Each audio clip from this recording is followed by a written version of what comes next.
Welcome. It's good to have you with us. And I am wearing my Happy New Year. I hope it is a Happy New Year and that it was a good Christmas for everybody.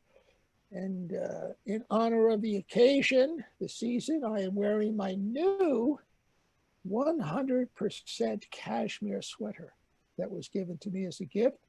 So we're styling up here, though you think we're poor indigent monks. Well, I'm a poor indigent monk, but I mean, with a 100% cashmere sweater. And some people might say, "Oh, that's a terrible monk. He's not a real monk. He's not my image of a real monk."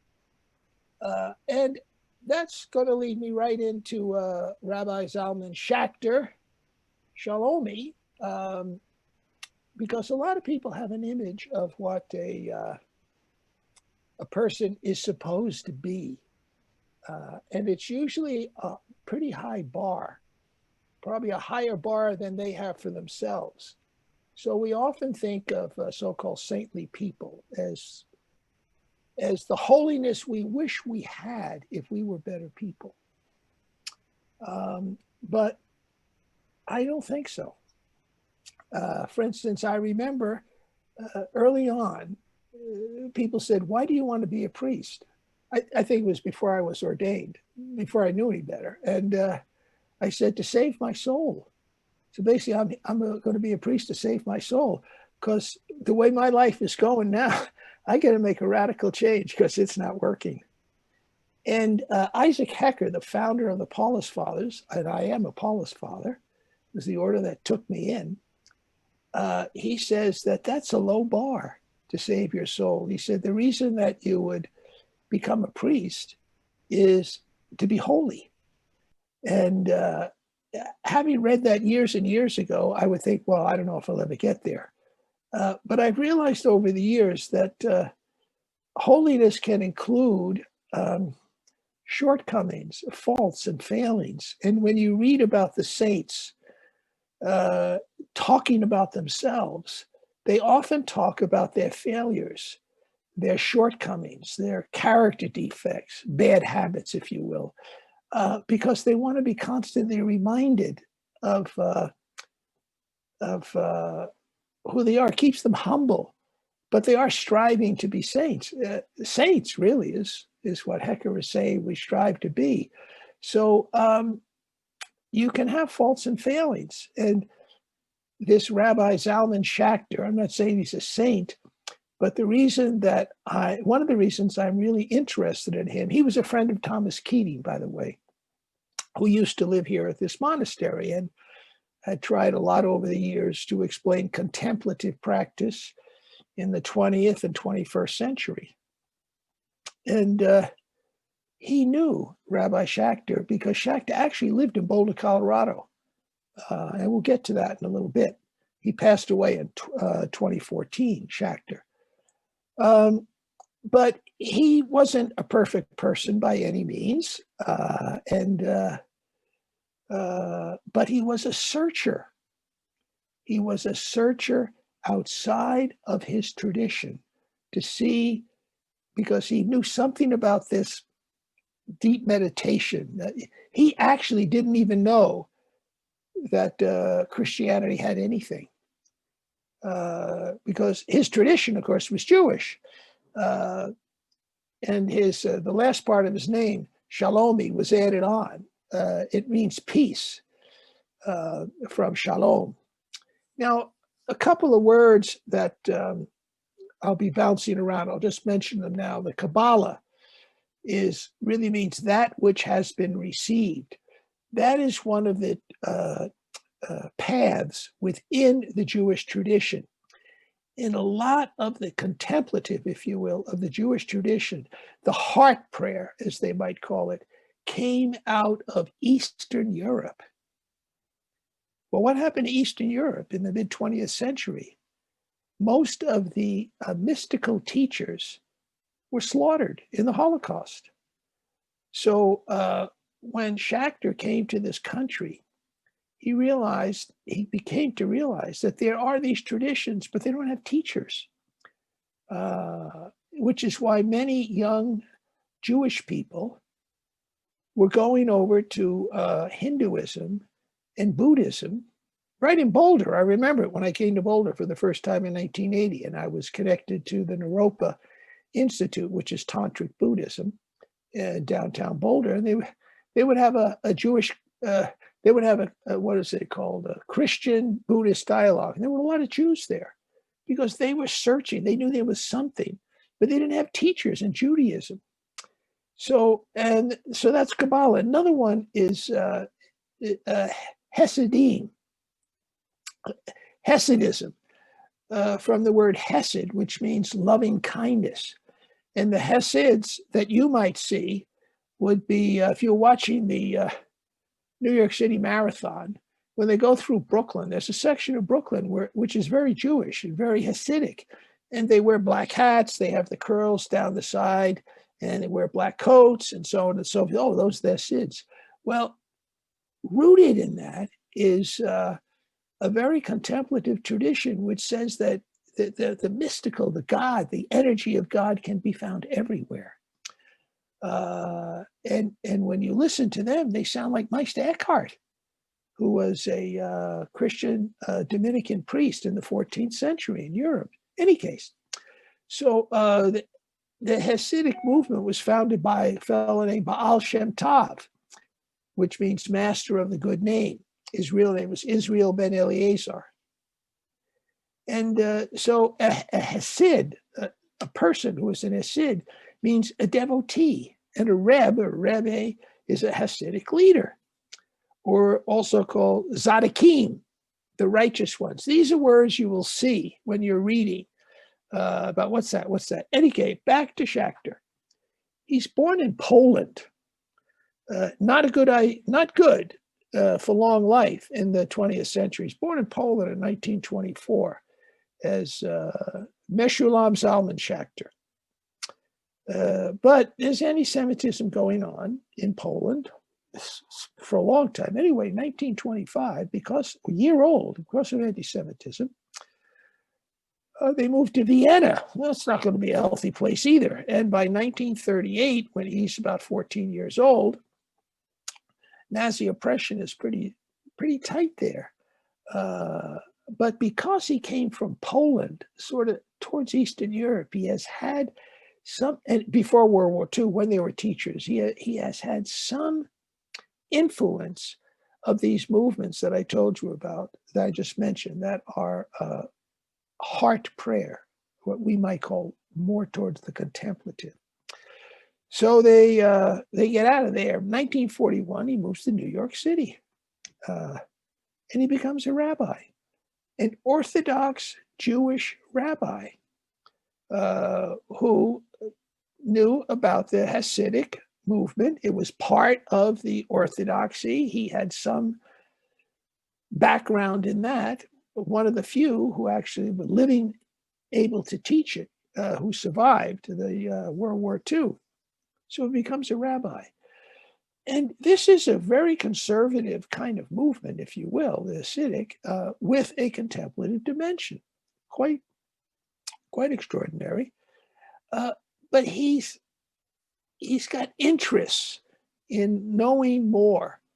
And I think this is the grace of God working with each of us. Something is pulling him through his Orthodox Jewishness to search for more wherever he can find it. So he goes to Boston University to do some study. And who does he run into?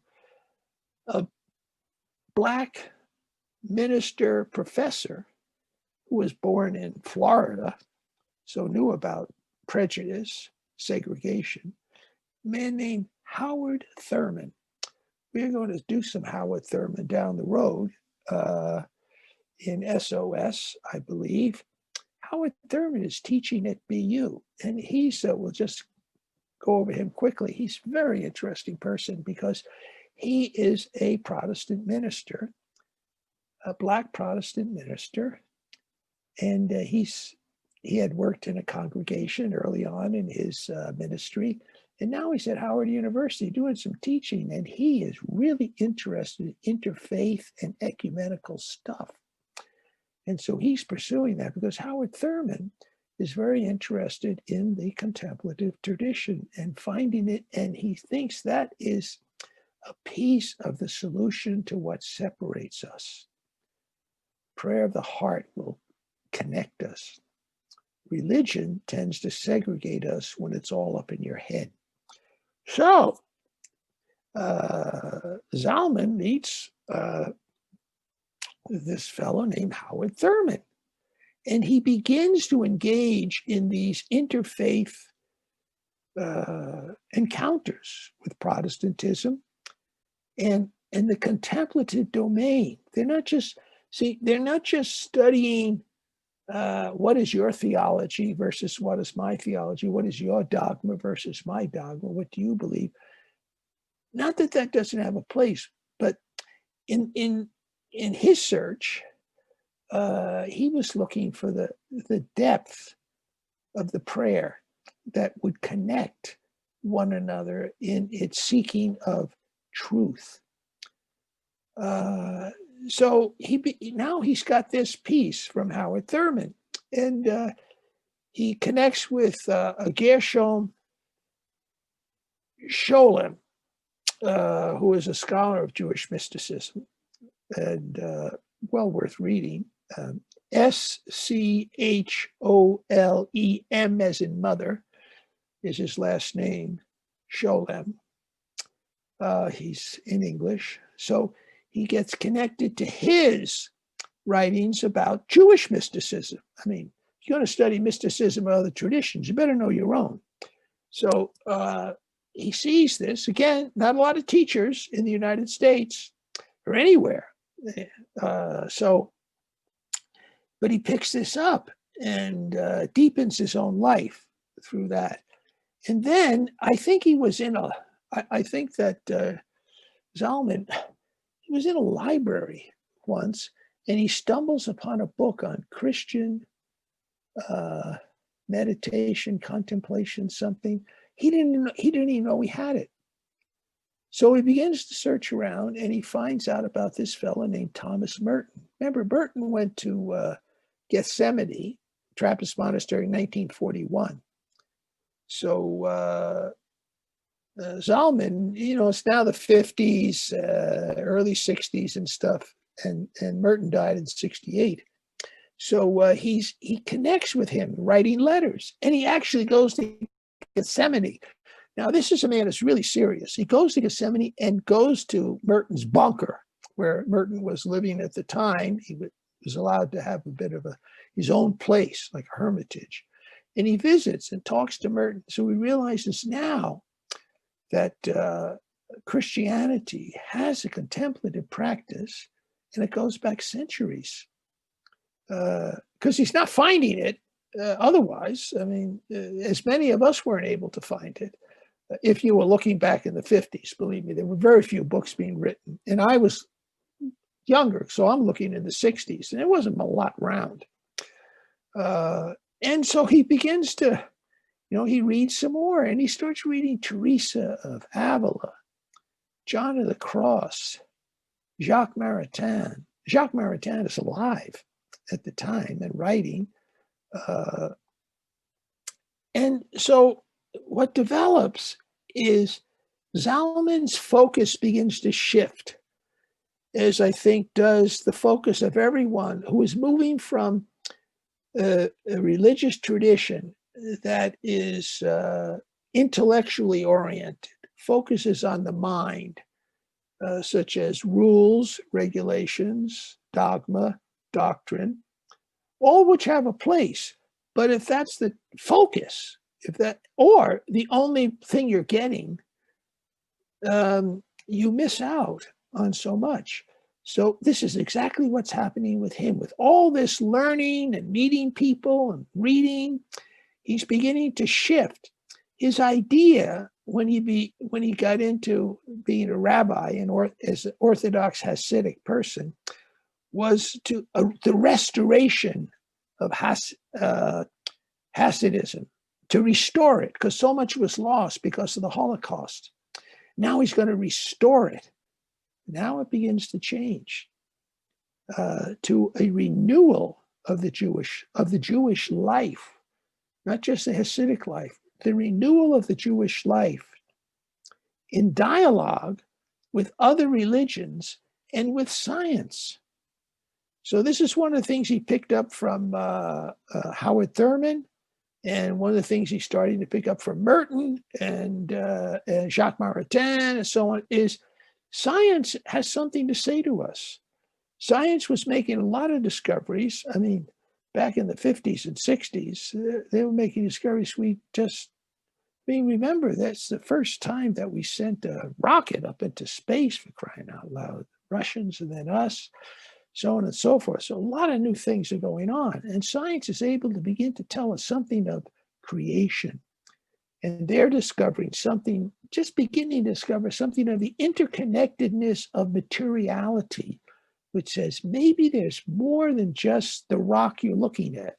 Any case, so he wants to restore Jewish life and dialogue with other religions. Well, I look at that in my own tradition, which is Roman Catholicism, and I think, wow, wouldn't that be something if somebody in Roman Catholicism came along and says, we need to renew us, not by returning to the medieval church, or even the church of the 1950s, renew us by dialoguing with other religions, spiritualities, and modern science. This may be the answer to religion in the 21st century, to make connections with people. As so many people are leaving institutional religions, or if they're not leaving, they're on the sidelines somewhat, or maybe involved, but not involved in a way that's making a difference in the larger world. Any case, so he wants to renew Jewish life. This is where he's moving now. But he continues to explore, and he meets Timothy Leary.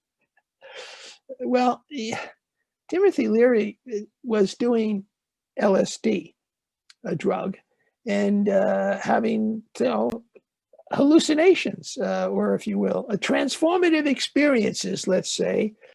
And so he starts doing LSD with Timothy Leary. And he has a sense, and he has a transformative experience, as he describes it. What he has is a sense of the unity of life, a sense of oneness that he couldn't get yet with his level of spirituality. But it's not as if then he continued to do LSD the rest of his life. I mean, it was an experience he passed through. But it gave him this, I'm not recommending it, but what it did for him was it gave him the sense that there is more, that what these people are writing about, that they found without LSD, they found through a heart prayer practice, letting go of your thoughts, letting go of your words, letting go of your resentments and judgments and fears. In other words, not paying attention to them. And in silence and stillness, you may attain a sense of connectivity where before you only saw differences. So he believes that this is now possible because he had it through drugs, but he connected it with the writings of other people. He says, this is the direction that I want to go. And, he's in the 1970s now. There's this hippie culture that's taking place in Northern California. I was there in 69 to 72.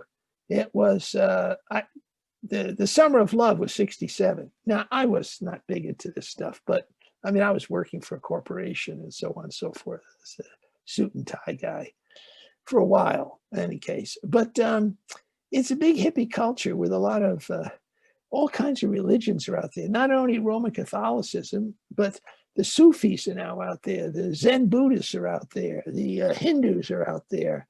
Islam, and they're all they're all there with their meditations and inviting meditation people. So all these people from various other traditions, including Judaism, were going to these places and saying, what do you got? Because not enough is happening in my path that I was taught from a kid.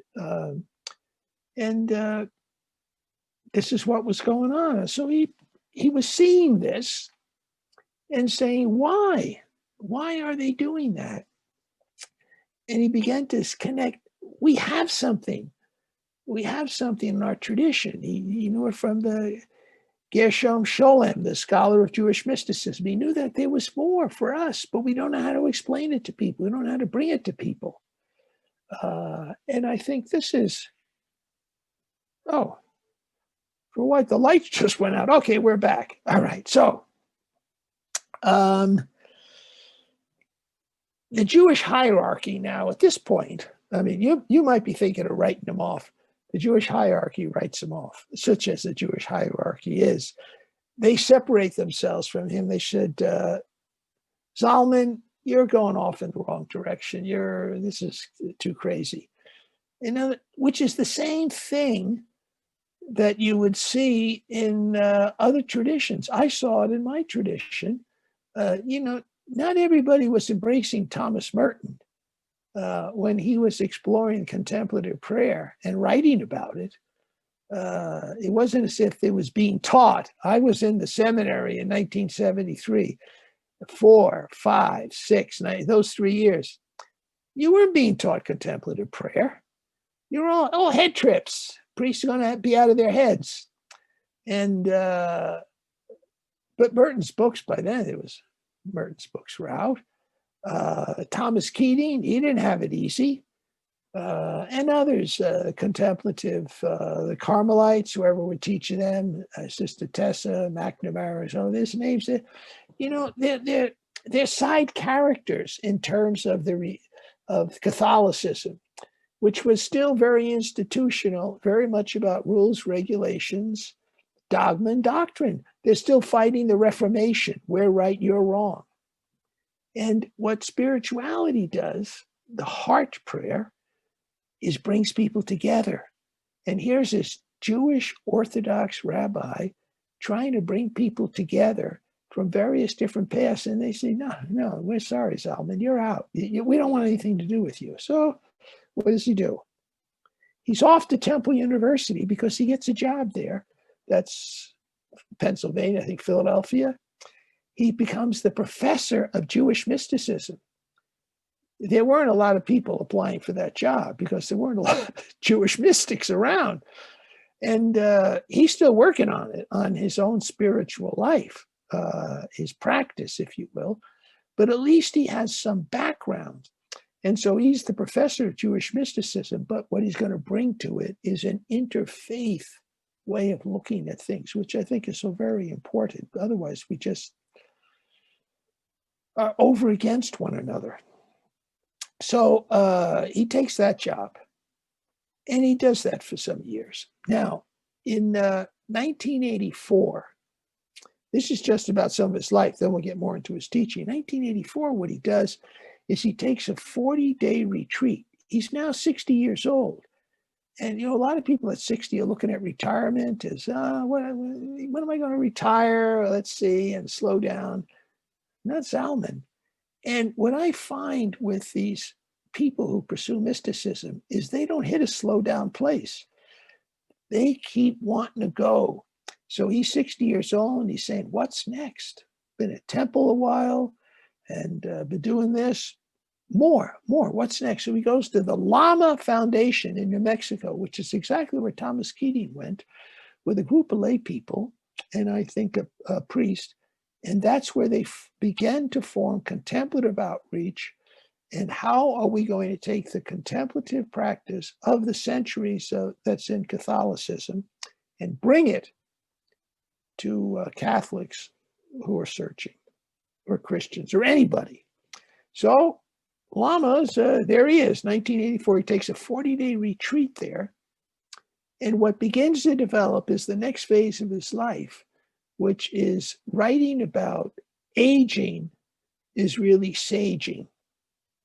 So you can see him continuing to grow. Aging is about saging, not about just getting old and useless. As you age, you sage. And so this is 1984. So 1987, he's 63 years old. He retires from Temple, all right? And he gets married for the fourth time, okay? So, but this goes back to my point. Don't make judgments about people based upon certain things you see, because God works with each one of us to the extent that we give God something to work with. And that's what he's trying to do. He's trying to give God something to work with in his own, who he is. The package called Zalman Schachter. It's not done yet. I mean, it's done getting married, but 1990 now. Yeah, he's not a young man anymore in that sense. He goes to India to meet the Dalai Lama, who's, of course, in exile from Tibet. So the Dalai Lama that's still around today, he goes to meet him. He's a searcher. And the Dalai Lama loves searchers because the Dalai Lama himself is into interfaith dialogue. So this is all part of why are Jews getting involved in Buddhist and Hindu spiritual life? That was his question. And he kept pursuing that, trying to find out what it is that they're looking for, and can they find it in Judaism? Because I remember the Buddhist saying, you Westerners, you have it in your Western traditions. You don't need to, you can't become an Easterner. You're a Westerner. Find it in your own traditions. They would tell these Jews and Christians and whatever to go searching in the traditions that are more part of their culture, rather than trying to become Roshis. And then finally he comes to Naropa in Boulder, Colorado. And he takes the chair of world wisdom, the world wisdom chair at Naropa in 1995. And he retires in 2004 from there. And it was at Naropa that he became friends with Thomas Keating, who was up here in the monastery. So, because they're both searchers. He died in 2014. He's buried in the Boulder Cemetery, South Boulder, up on a hillside. I can't think of the name of it. Died when he was 89 years old. So he's a fascinating character, I find.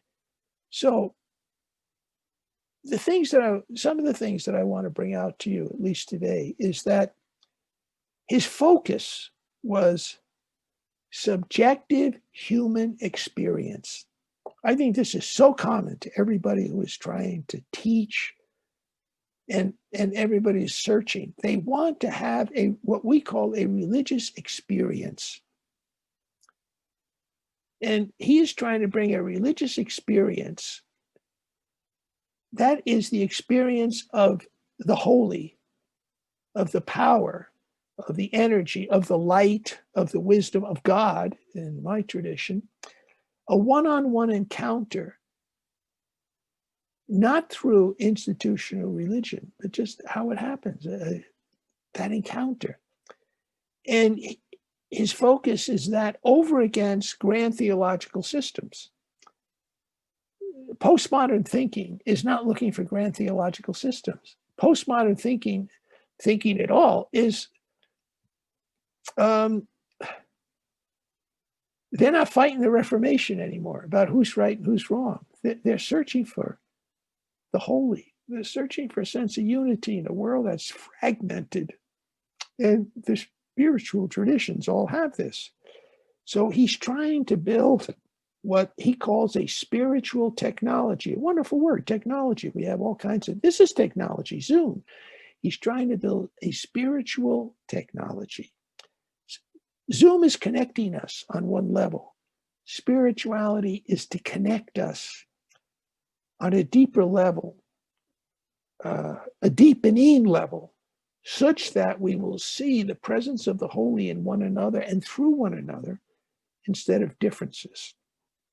So this spiritual technology is something that he's developing for the future, but using the wisdom of the past. This is how you connect the past to the future and bring it into the past to the present for the future. is to, there's so much wisdom in the past, but it needs to be translated, if you will. The technology of spirituality needs to be developed, just as we develop all technologies, so that it can speak to the modern person. So he looks at the word that I use, and he uses God. Okay, he looks at that word God, and he says it's an animating spirit. In other words, this is what you find in so many traditions. It's a verb. When you're developing a theological system, the word God is a noun. It's got a little, nouns are things, objects. They are not you. They're separated from you. They're someplace. You're someplace else. And then all your prayer is that kind of prayer, connecting through words and images and whatever, and rituals to the other. So he says this is an animating spirit that sustains all existence. It's a little bit different than the God outside the world, created the world, and just sort of stands outside there watching it or whatever. And maybe intervenes now and again. He says, no, God became the world in creation. God existed, yes, before the world, but reveals God becomes revelation. And you know this yourself in your deepening spirituality, you continue to get deepening senses, wisdoms about the God of love. It comes maybe weekly, sometimes daily, maybe once a year, but it's always deepening if you keep at it. So he says creation is the becoming of God, or you might say the godding of God. He says each person is God godding. Each person is God doing godness, if you will. You're trying to find words. God is bringing out godness in each one of us dynamically, to the extent that we can get in touch with this heart prayer, that is, practice a deeper meditation on a daily basis. So this God is a dynamic force, a spirit actively seeking expression in creation. And creation is the enfolding of life. Now, this connects so much with us today, in which we see our interconnectivity with Gaia, with the world, with our planet. We are connected to things, and we see what happens when we act one way towards nature versus another way towards nature. We're seeing the interconnectivity, and science is helping us to do this. Well, back in the medieval days, there was a time when things were considered below us. The soul was pure, or should be pure, and the world was just, nothing. God's not nothing to do with the world, if you will. And so you could trash the world, cut down every tree you see, stink up rivers with your garbage. But nowadays we're seeing the interconnectivity, and this is one of the things that he says expresses.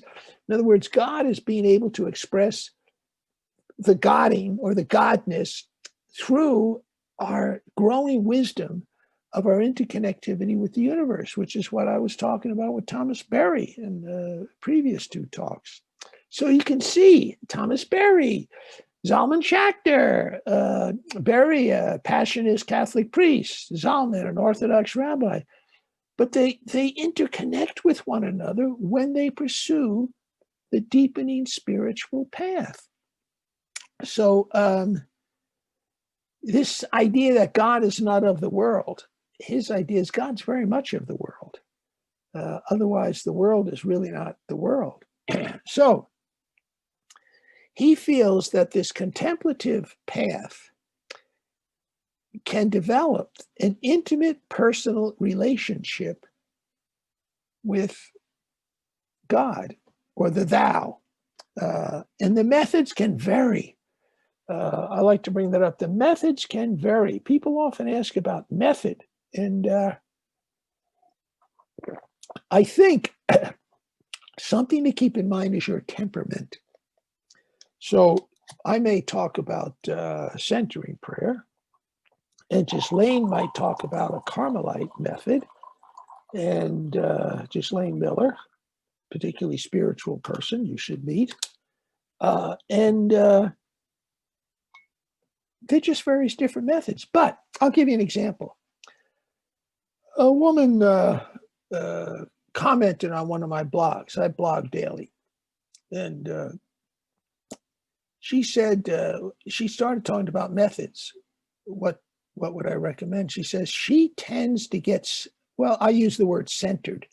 She tends to get a kind of focus, letting go of wandering minds, letting go of thoughts when she's preparing food. I've heard people say when they take a walk, I couldn't do it preparing food. I'm preparing food. I'm thinking about preparing food. I'm under pressure. I got to cook for these monks. Well, this better turn out well. What if this doesn't? For her, it was different. So, well, that's your contemplative practice, if that's when it works. Now, is it always going to be that way? Maybe at some point she will say that inner life that I discover when I'm preparing food, the urge or the godding in her might urge her to then try to sit quietly. I don't know. We'll see. I mean, each person is on their path. So I don't know that any one method is the method. I think you find what works for you by seeking, looking, just as Zalman did, just as these Jews and Christians did when they went to Hinduism, Buddhism. I mean, I went to Buddhism. I went to Zen Buddhism. I thought they were just too much into posture, at least the ones I was with. And I said, I'm not into posture. My body just likes to sit. I tried kneeling on kneelers, hurt my knees, and so on and so forth. I said, no, I'm fine with just sitting in a chair.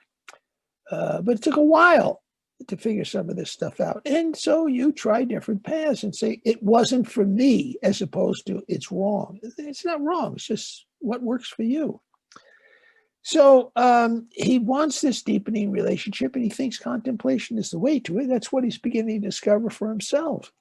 He said, all this theologizing, this head trip stuff, this theological systems, they should come after the spiritual experience. And the early writers of my traditions, theology, were monks. They were contemplatives who then tried to take the philosophy of their time and explain it to people. And what we have too much now is people who are not contemplative, but they're all in their heads.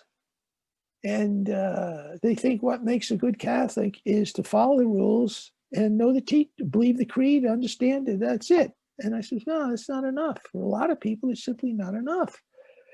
An example is a child may have a spiritual experience. I mean, a spiritual experience doesn't require dogmatic knowledge, but they may actually have a spiritual experience, but they may not connect it to their organized religion in which they have been thrust or put or taken to, put into. Or maybe they don't really have a spiritual experience. And you ask them, for instance, you might say, are you a Catholic? And they might say, yes. But whose faith do they have? Theirs or their parents? At some point, they got to move from their parents' faith to their own faith. And a lot of people don't make that transition. They drop their parents' faith and they don't pick anything else up because they don't have enough of the interior connectivity that just hasn't been developed. Give you an example in my own life. And I think it has very much to do with myself as a contemplative today, or attempt to be a contemplative. When I was a little boy in the Bronx, all the churches were open all day long, by the way. And there usually wasn't much going on in the middle of the day. If there was going to be novenas or something, they're always in the evening. And if I went into a church and just sat down, there was something about being there that I was at peace. I could be looking at the tabernacle, and maybe that's the box that's usually in the center behind the altar. At least that's the way it was then. And in there is supposed to be the Blessed Sacrament, God, Jesus Christ, divine and human, and so on. And yeah, I had all that faith, but I liked just sitting there. And what I thought as a kid was that my experience, it was peaceful. I had a sense of the presence, if you will, of God. I don't think I used the word presence. I just had a sense of God being with me intimately. I'm not even sure I would use that word intimate. But what I also thought is anybody who sat there would have the same experience. It never occurred to me that I was having a religious experience. All I knew is I was very comfortable sitting there quietly. And I connected it to my Catholic faith, but I thought other people had whatever I had. It wasn't unique to me. It wasn't until I got much older and I looked back and I said, oh, I was having a spiritual experience. Many other people would be bored. Kids my age would be bored coming to church and doing nothing. It's boring. And I suspect it's boring for a lot of kids now. So we tend to introduce children to dogma and doctrine, but we don't introduce them to a contemplative practice. They sort of have to stumble on this thing themselves somehow. Any case, we're trying to move people into their own faith. And in this sense, it's a connectivity at a deep level with God, the faith that it's real. And then you can pursue knowledge about. So he speaks about grace. We use grace. Grace is God's action in the world. What he says it's God's mask. In other words, grace, an event, is God's mask, which allows God and me to communicate. Let me go back to that experience that I talked about as a child, sitting in church by myself. There was a sense of me and God. I didn't think of me and God as one, but I thought of us as close. That's grace. Had I had some teaching on how to even let go of that, I might have been taken to a deeper dimension as a child. But that sitting in church and quiet was God's way of communicating, hello, Terry, I'm very close to you. And that's what we want to move from, where God is far away and we have to talk to God to get God to come to us, to where we just let go and let God.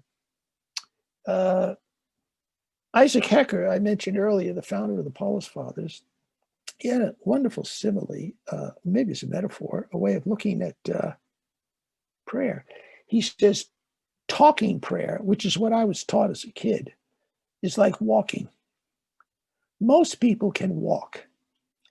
And so, therefore, most people can do talking prayer. Hello, God. Give me this. Give me that. Thank you, God. It's all words. It's fine. You got to walk. He says, meditation, that is looking like Lectio, looking at a scripture, pondering and thinking about it. It's like running. Fewer people can run, and fewer people even like to run. So it's a little bit more difficult, and it narrows down the field. But it's something you can do. I mean, unless you've got paralysis, let's say. So walking is something you can do in his metaphor, and running is something you can do, but you might not want to do. He says contemplation is like flying. You can't fly, but God can get you to fly. Contemplation is different from verbal prayer, mental prayer, and meditation. Those you can do. Contemplation is completely free gift of God, but you've got to allow yourself to be taken into it. And that's why methods have a place.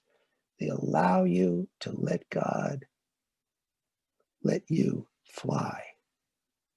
So I'm flying at the monastery. Oh, gosh. Any case, if God is an object of my mind, Zalman and many others say, that's not God. God is not an object. God's a verb.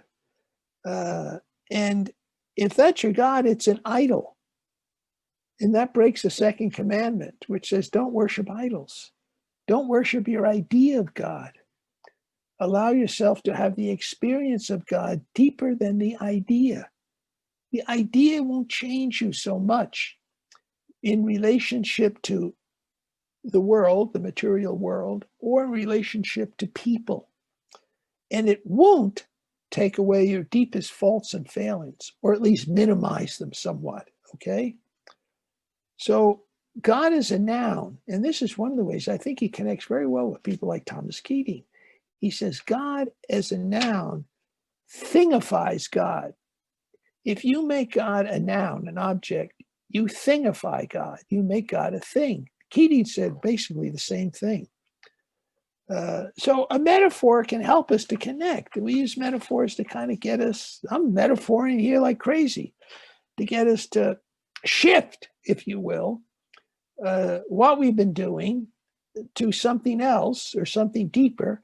And what will help you to do that is the dissatisfaction of where you are when it's all a head trip to a belief, which is faith, that there's something more and I'm willing to try it because I want to be more Godded. That's, our growth, our spiritual growth is God-Godding, if you will. So God can self-express and can emerge and it can expand to our capacity to receive. So that's the power of God. There's always more, if you will. Not that God is more or less, but there's always deeper, if you will. But God waits on us. Our capacity can be expanded to the sense that we practice, and practice often depends upon letting go of some things that we thought were pretty important so that we can practice. And then with the practice, we might let go of ways of being each day that we thought were the correct ways, because we're learning new ways of being the expression of God for others, if you will. You've probably met some people who you'd say, that person, there's something about them that seems particularly at peace, or there's a depth to that person, or there's just something about them. Well, that's what happens. You begin to change to the point that it's not as if you even notice it. People pick it up and they want to know more. What's going on with you? They want to know more. And there's so much more to be known. And you could be a conduit, if you will, a pointer, or maybe even a teacher. So it's a good thing to know in terms of all this dogma that the Jews don't place a lot of emphasis on that kind of faith. They're more on deeds, which is why you find many Jews giving a lot to charity. They're more on deeds. It's called a mitzvah. Whereas a lot of people in my Roman Catholic tradition are more on dogma, following the institution, keeping up with the rules. And but he says the Jews are very much on good deeds. So this kind of faith that I'm talking about, he feels this deep faith, this faith in a God as verb. It begins with an inner whispering.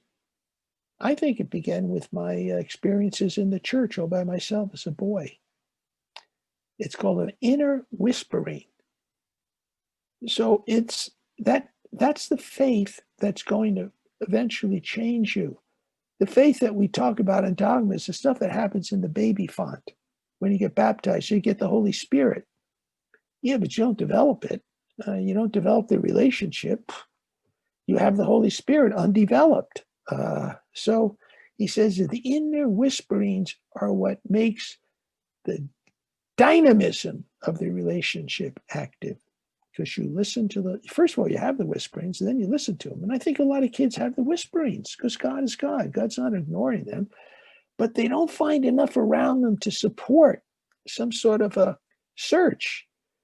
So he finds the shift that takes place is from the inner whisperings, which is an awareness of this more intimate presence, which then, if you stay with it, which over years, let's say, you begin to let go. You begin to surrender to it. You begin to let it become active in your life, which is then a leap beyond the intellect.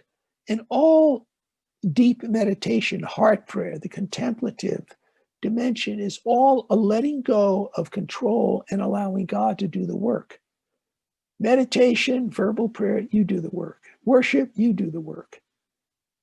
Contemplation, God does the work, but you've got to let go enough for God to do it. And that's what I think a lot of these methods try to do. So I've been going now for about, 50 minutes or so. So maybe now, what are we going to do? I'll say, and then David will get on. We're going to take a little break. And then we're going to come back and we're going to sit for 20 minutes. Or you lie down. We're going to meditate for 20 minutes.